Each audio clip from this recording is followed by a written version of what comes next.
Ny mety ho toetry ny andro any an-dranomasina isy sabotsy 3 novambra 2022 amin'ny 9 maraina hatramin'ny alahady voalohany volana desambra 2022 amin'ny 9 maraina. Tsy misy ny filazana fampitandremana ho amin'ny alin-drano. Ho amorontsiraka Atsinanana, tanjona bobaomby hatrany amin'ny tanjona Angotsy dia andrahona amin'ny tsitokotoko ary mety arahan'orana tandrifin-drano vitsy indraindray.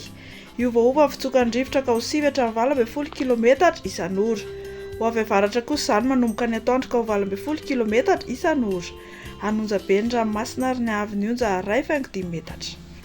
Ho an'ny tanjona Angotsy hatrany Mahanoro dia hanorana tandrifin-drahona ny maraina. Ho avy avaratra ny rivotra ka ho 20 km isan'ora. Ho avy atsimo kosa ny atsimon'ny Toamasina manomboka ny alina ka ho 20 hatramin'ny 730 km isan'ora. Adimy mpanonja na anonja be ny ranomasina, ny haavy ny onja indray dia 2 hatramin'ny 2 sasany. Ho amin'ny Mahanoro hatrany Taolagnaro kosa dia hanorana matevina indraindray. Ho avy atsimo atsinanana ny rivotra ka ho 20 hatramin'ny 730 km isan'ora.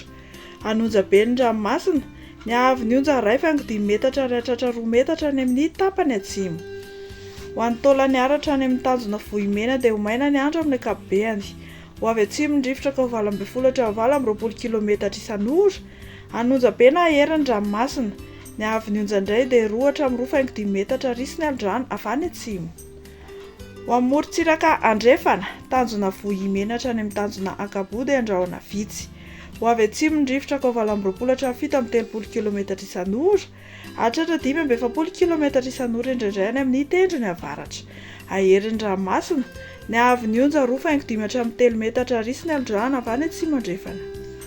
Ho an'ny tanjona Ankabo hatrany amin'ny tanjona Vilanandro dia misy orana tandrifin-drahona manakaiky ny Melaky.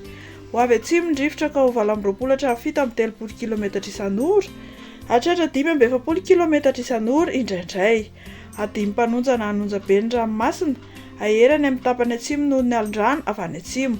Ny haavy ny onja indray dia 2 hatramin'ny 2.5 metatra ary mety hatratra 2.5 hatramin'ny 3 metatra ny atsimo Orondava ary hitatra miandalana any avaratra izany manomboka ny hariva. Ho an'ny tanjona Vilanandro hatrany Analalava dia hanoram-baratra ny maraina. Ho avy andrefana ny rivotra ny maraina ka ho 7 km isan'ora. Ho avy andrefana kosa izany ny atoandro ka ho 720 km isan'ora. Adimy mpanonja na anonja be ny ranomasina ary ny haavy ny onja sasa-metatra hatramin'ny 2 metatra, hatratra 2 metatra sasany hatramin'ny 2 metatra indraindray any anatin'ny orana. Amaranantsika azy Analalava hatrany amin'ny tanjona Bobaomby dia hanoram-baratra ny maraina. Ho avy andrefana ny rivotra ka ho 720 km isan'ora. Adimy mpanonja ny ranomasina ary ny haavy ny onja dia 8.5 hatramin'ny 2 metatra, hatratra 2.5 metatra na 2 metatra indraindray any anaty orana.